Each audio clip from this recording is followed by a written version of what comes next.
Long ಹಿಡಿದು cinema promotion ಮಾಡಿದಂತಹ ನಟನ ಮೇಲೆ ಈಗ ಎಫ್ಐಆರ್ ದಾಖಲಾಗಿದೆ. ಸಾರ್ವಜನಿಕವಾಗಿ ಮಚ್ಚು ಹಿಡಿದು ನಿಂತಿದ್ದಕ್ಕೆ ಎಫ್ಐಆರ್ ಅನ್ನು ದಾಖಲಿಸಲಾಗಿದೆ. ಸ್ಟಾರ್ ಎನ್ನುವ ಚಿತ್ರದ ನಾಯಕ ನಟ ಶರತ್ ಪ್ರಕಾಶ್ ವಿರುದ್ಧ ದಾಖಲಾಗಿರುವಂತಹ ಎಫ್ಐಆರ್. ಸ್ಟಾರ್ ಚಿತ್ರದ ನಾಯಕನ ಮೇಲೆ ಆರ್ಮ್ಸ್ ಆಕ್ಟ್ ಅಡಿಯಲ್ಲಿ ಕೇಸ್ ದಾಖಲಿಸಿರುವಂಥದ್ದು. ಬೆಂಗಳೂರಿನ ಹನುಮಂತನಗರ ಪೊಲೀಸ್ ಠಾಣೆಯಲ್ಲಿ ದೂರು ದಾಖಲು ಮಾಡಲಾಗಿದೆ. ಶರತ್ ಪ್ರಕಾಶ್ ಥಿಯೇಟರ್ ಹಾಗೆಯೇ ಶರತ್ ಪ್ರಕಾಶ್ ಅವರ ಜೊತೆಯಲ್ಲಿ ಥಿಯೇಟರ್ ಮಾಲೀಕನ ವಿರುದ್ಧ ಕೂಡ ಎಫ್ಐಆರ್ ಅನ್ನು ದಾಖಲಿಸಲಾಗಿದೆ. ಗಿಮಿಕ್ ಮಾಡಿ ಪ್ರೇಕ್ಷಕರ ಗಮನ ಸೆಳೆಯೋದಕ್ಕೆ ಮತ್ತೆ ಯತ್ನಗಳು ನಡೀತಾನೆ ಇದ್ದಾವೆ. ಲಾ ಅಂಡ್ ಆರ್ಡರ್ಗಳನ್ನು ಲೈಟ್ ಆಗಿ ತೆಗೆದುಕೊಂಡಿದೆ ಆ ಸಿನಿರಂಗ ಅನ್ನೋ ಪ್ರಶ್ನೆ ಮೂಡ್ತಾ ಇದೆ. ಇದೇ ಕಾರಣಕ್ಕೆ ಸದ್ಯ ಶಿವಪ್ರಕಾಶ್ ವಿರುದ್ಧ ಶರತ್ ಪ್ರಕಾಶ್ ವಿರುದ್ಧ ದಾಖಲಾಗಿರುವಂಥದ್ದು ಎಫ್ಐಆರ್. ದೃಶ್ಯಗಳಲ್ಲಿ ಗಮನಿಸ್ತಾ ಇದ್ದೀರಾ, ಲಾಂಗ್ ಹಿಡಿದು ಪ್ರದರ್ಶನ ಮಾಡ್ತಾ ಇರುವಂಥದ್ದು ಚಂದ್ರೋದಯ ಥಿಯೇಟರ್ ಬಳಿ ನಡೆದಿರುವಂತಹ ಘಟನೆ ಇದು. ಚಂದ್ರೋದಯ ಥಿಯೇಟರ್ ಮಾಲೀಕನ ವಿರುದ್ಧವೂ ಕೂಡ ಎಫ್ಐಆರ್ ದಾಖಲಾಗಿದೆ.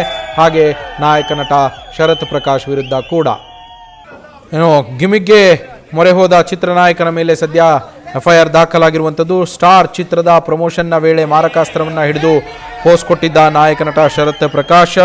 ಜನರು ಹಾಗೂ ಪ್ರೇಕ್ಷಕರ ಮುಂದೆಯೇ ಮಾರಕಾಸ್ತ್ರವನ್ನು ಹಿಡಿದು ನಿಂತಿದ್ದ ಈ ನಾಯಕ ನಟ ಥಿಯೇಟರ್ ಮುಂದೆ ಪ್ರಮೋಷನ್ಗಾಗಿ ಮಚ್ಚನ್ನು ಹಿಡಿದು ನಟ ನಿಂತಿದ್ದ. ಚಂದ್ರೋದಯ ಥಿಯೇಟರ್ನ ಮುಂದೆ ಮಚ್ಚು ಹಿಡಿದು ಪೋಸ್ ಕೊಟ್ಟಿದ್ದು ಸ್ಟಾರ್ ಸಿನಿಮಾದ ನಾಯಕ ನಟ ಶರತ್ ಪ್ರಕಾಶ್ ವಿರುದ್ಧ ಸದ್ಯ ಎಫ್ಐಆರ್ ದಾಖಲಾಗಿದೆ. ಸಾರ್ವಜನಿಕವಾಗಿ ಮಚ್ಚು ಹಿಡಿದು ನಿಂತಿದ್ದಕ್ಕೆ ಎಫ್ಐಆರ್ ಅನ್ನು ದಾಖಲು ಮಾಡಲಾಗಿರುವಂಥದ್ದು. ಸ್ಟಾರ್ ಸಿನಿಮಾದ ನಾಯಕ ನಟ ಶರತ್ ಪ್ರಕಾಶ್ ವಿರುದ್ಧ ಈ ಕೇಸ್ ದಾಖಲಾಗಿದೆ. ನಟನ ಜೊತೆಯಲ್ಲಿಯೇ ಚಂದ್ರೋದಯ ಥಿಯೇಟರ್ನ ಮಾಲೀಕರ ಮೇಲೂ ಕೂಡ ಎಫ್ಐಆರ್ ದಾಖಲಾಗಿದೆ. ಥಿಯೇಟರ್ನವರು ಕುಮ್ಮಕ್ಕು ನೀಡಿದ್ದಾರೆ ಅಂತೇಳಿ ಈ ದೂರಿನಲ್ಲಿ ಉಲ್ಲೇಖವನ್ನು ಮಾಡಲಾಗಿರುವಂಥದ್ದು. ಮಾರಕಾಸ್ತ್ರವನ್ನು ಹಿಡಿದು ಸಾರ್ವಜನಿಕರಲ್ಲಿ ಭಯ ಹುಟ್ಟಿಸಿದ್ದಕ್ಕೆ ಸದ್ಯ ಕೇಸ್ ಹಾಗೆ ಎಫ್ಐಆರ್ ದಾಖಲಾಗಿದೆ. ನಟ ಶರತ್ ಪ್ರಕಾಶ್ ಹಾಗೆ ಥಿಯೇಟರ್ ಮಾಲೀಕನ ವಿರುದ್ಧ ಎಫ್ಐಆರ್ ದಾಖಲಾಗಿದೆ. ಬೆಂಗಳೂರಿನ ಹನುಮಂತನಗರ ಠಾಣೆಯಲ್ಲಿ ದೂರು ದಾಖಲಾಗಿರುವಂಥದ್ದು. ವಿದ್ಯಾಪೀಠ ಸರ್ಕಲ್ ಬಳಿ ಇರುವಂತಹ ಚಂದ್ರೋದಯ ಥಿಯೇಟರ್ ಇದು. ಈ ಥಿಯೇಟರ್ನಲ್ಲಿ ಈ ಘಟನೆ ನಡೆದಿತ್ತು. ಲಾಂಗ್ ಅನ್ನು ಹಿಡಿದು ಶರತ್ ಪ್ರಕಾಶ್ ಪೋಸನ್ನು ಕೊಟ್ಟಿದ್ರು ಅಲ್ಲಿ ಪ್ರೇಕ್ಷಕರ ಎದುರಲ್ಲಿ.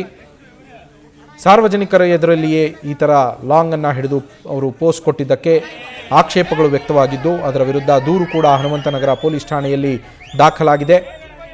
ದೂರು ದಾಖಲಾಗ್ತಾ ಇದ್ದಂತೆ ಎಫ್ಐಆರ್ ಅನ್ನು ಕೂಡ ದಾಖಲು ಮಾಡಲಾಗಿರುವಂಥದ್ದು. ನ್ಯೂಸ್ ಫಸ್ಟ್ ನಿರ್ಭೀತಿಯಿಂದ ನಿಮ್ಮ ಪರವಾಗಿ.